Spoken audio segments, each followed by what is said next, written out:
my man, got my fly shoes on. Stepping out my best self-esteem. No, I'm not a size 3, but I'm still happy. Don't listen to what haters say. Just let my inner beauty shine all up in their face. Girls, it's time to take a stand. Don't realize it, but we got the power in our hands. So all my girls around the world, raise your hands if you're a glamour girl. Don't matter who you are, who you're with, you're glamorous. All my ladies feeling glamorous. Glamorous. All my ladies feeling glamorous. Hey everyone, this is Brandee J. We are back. BRANDEE J Show. I know it's been a minute. I'm so sorry. But anyways, we are back.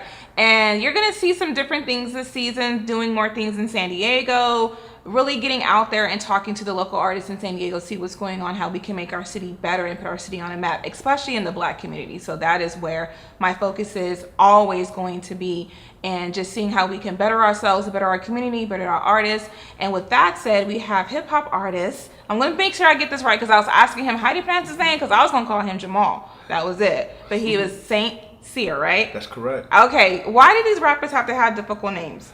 I don't know, but that's my last name. I was born with mine. Some people. You could have had something different, but anyway. So, hip hop artist St Cyr, thank you so much for being on the Brandee J Talk Show. Thanks for having me. Really appreciate it. Reaching out. It's amazing when I put up a post looking for local talent, how all these people tagged you.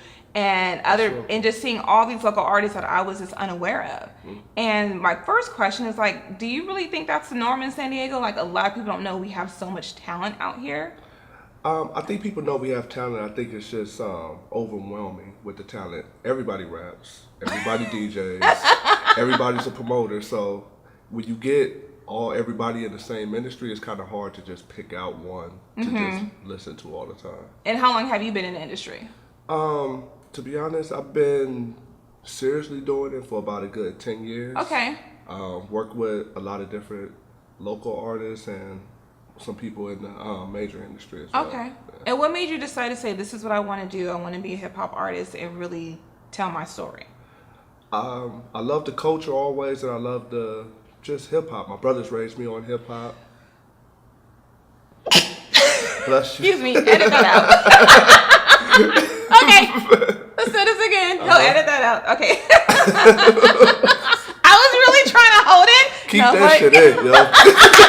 This is what happens on the BRANDEE J Show. It's so real and authentic. I was like, wait a minute, I gotta sneeze.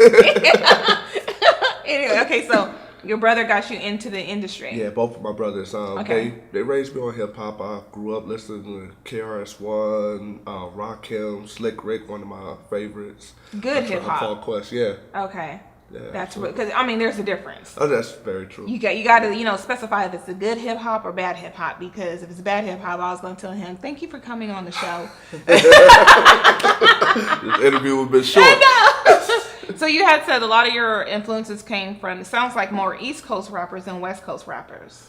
Yeah, of course I listen to some Ice-T and some NWA. I'm aging myself, but. Yeah, a lot. My brothers listen to a lot of stuff from the East Coast. Mm-hmm. Yeah. Well, yeah. For me, growing up in San Diego, we're similar. We're around the same age, so the early hip hop influence was East Coast. Yeah. Was East Coast, music out here until we had, we did have Ice-T, but then until I felt like when NWA hit the scene, that's when it was like, oh my God, this is West Coast hip hop. Yeah. So that was life changing for me. Right. Being a girl growing up in the suburbs, like, oh my God, I was like bumping Chronic. I almost got knocked out by my mom. But you go through those times where you feel like this is us. This is our lifestyle. Yeah. So when NWA hit the scene and the West Coast hip hop scene really started, what were your thoughts about it back then?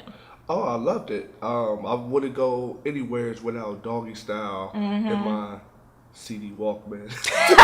You remember those? Yeah. For those people who don't know what that is, we had to carry around. We didn't have our phones with the music. We have to carry around CDs with a damn Walkman on your jeans to hear music. And my pants was big enough to where I could fit them in my pocket. Those hand-me-downs, so I fit the whole CD Walkman in my pocket. I was cool really though. Telling our age. I I was cool though. So with you, you know, being in the industry for 10 years, it has changed. The industry, I mean, the hip hop scene has changed in the last year, in the last 2 years, to the point that sometimes when I hear, you know, younger artists now, like, I just feel like, you know, one thing Remy Ma said the other day, like on her show on Revolt with Joe Budden, she was just like, no one's telling stories. Like, there's no Biggie, Tupac, Snoop, Dre. They told stories. You could get into, like, okay, this is what it's like. This is what it is to be growing up in LA or whatever. And I just don't feel like artists is doing that these days. Right. Yeah, I agree. It's actually lazy hip hop because everything that we listened to growing up, you kind of you don't even need a video. The video was extra. Exactly. But you waited for the video and BET like, oh, it's coming on. It's coming on. Yeah, I wanted to see if what I imagined them telling is going to play out on the screen. And then sometimes you'll be disappointed, sometimes you'll be good with it. But it's lazy with the pen. Lots of artists don't even write no more.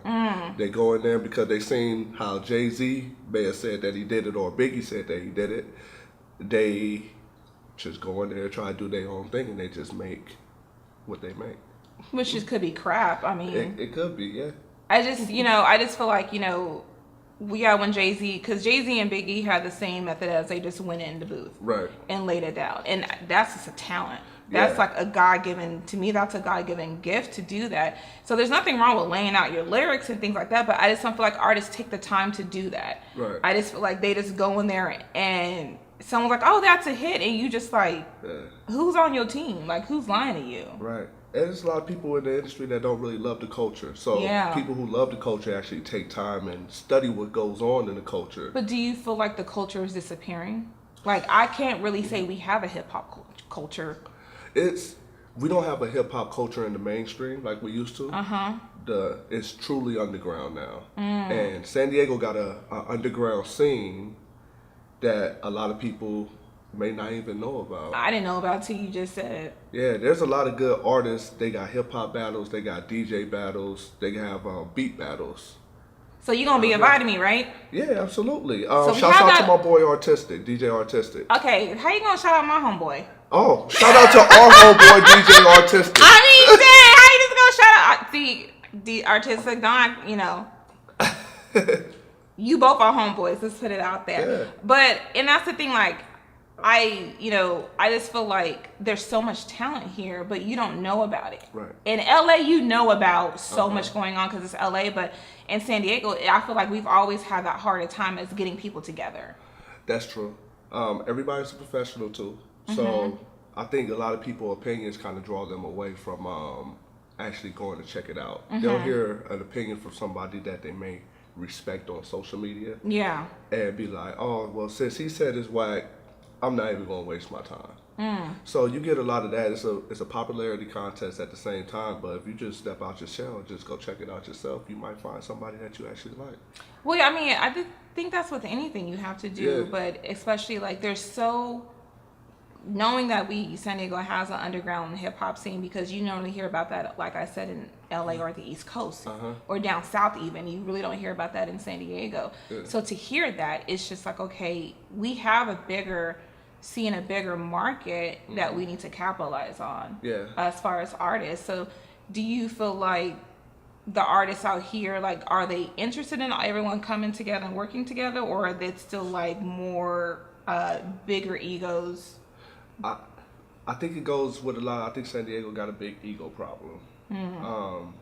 Like I said, everybody's a professional, so nobody want to be told what to do. And then San Diego's a big city, but we're also like more spread out than a lot of major cities. So you got people doing their thing at El Cajon that might not catch all the way back down to this area. Say if they got some local artists that I'm not aware of in like Kearney or Oceanside. I know there's a couple, but it might not reach. The ear might not reach. So it's egos and people just really not stepping out to just go check out what else is going on. Which is a sad thing, because I just feel like, you know, together, or just if people do that cross promoting, whatever, you reach more of the masses. Yeah. And you can really put San Diego on the map, because like I said, you know, it took a while for even mainstream artists to even come do concerts here. Yeah. Like they would normally skip us and just go to LA. Yeah. But now they're starting to realize, okay, this is an untapped market, and there is black people in San Diego. We do exist. We are out here. Like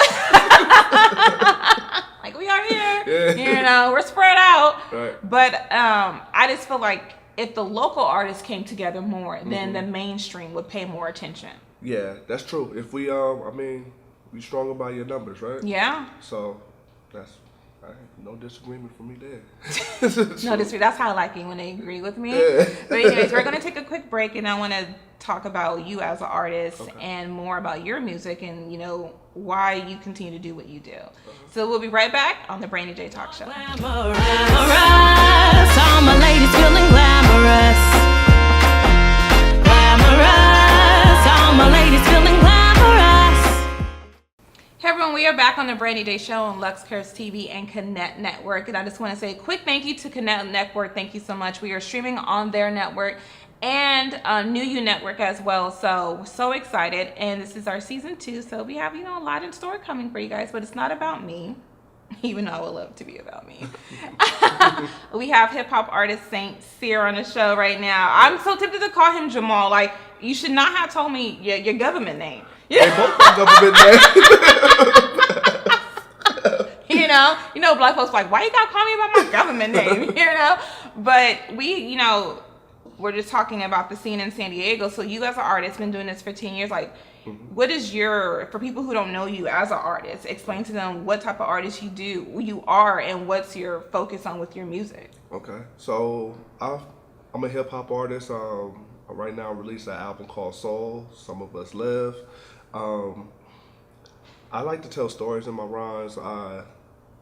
I don't do a lot of club music, not a little trap music. I work with Phife Dawg from A Tribe Called Quest. He was a mentor for me for a good 7 years, and rest in peace. So just learning from him and just really doing it. Yeah. I mean, you have him as a mentor. That's like hip hop 101.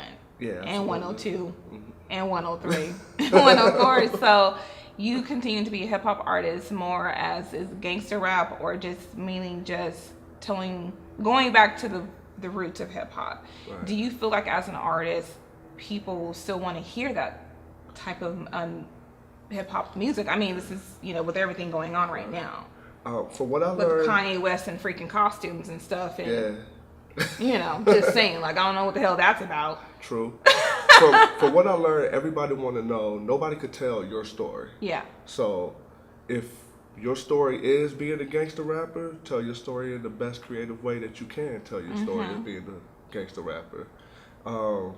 I'm not a gangster rapper, so I can't tell that story. Yeah. I could tell what I saw from like my friends and everything. Everybody in Southern California got some gang-related ties. Yeah, right? we do. But I never was absolutely in that life. In that lifestyle. Right. I played the background. So I could just your mama was gonna get your butt, right? Gonna get me. Yeah. Matter of fact, I'm not even gonna tell that story. She's still gonna get you like don't you hate that you grown and you still be sometimes afraid. You like those, they can't do nothing, but it's just that fear. Like, okay, mama, I'm grown, but you still like. My mom was like, I'm grown. You can't whip me. She's like, I can knock you out with my cane. Yeah. That's not the point though. Yep. Mama don't play.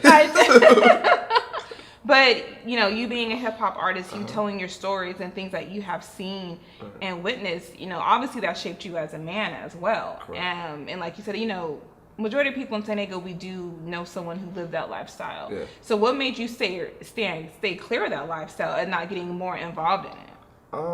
You know what? I'll say my family and my friends kept me out of there. Even though they was involved in that lifestyle, they was like, hey, this ain't really you. For you. Right. So I'm glad that I actually had that instead of them trying to pull me in and bring me into the gang. They kind of made me stay away from it. I played sports when I was in high school, so they was like, man, go to practice. Yeah.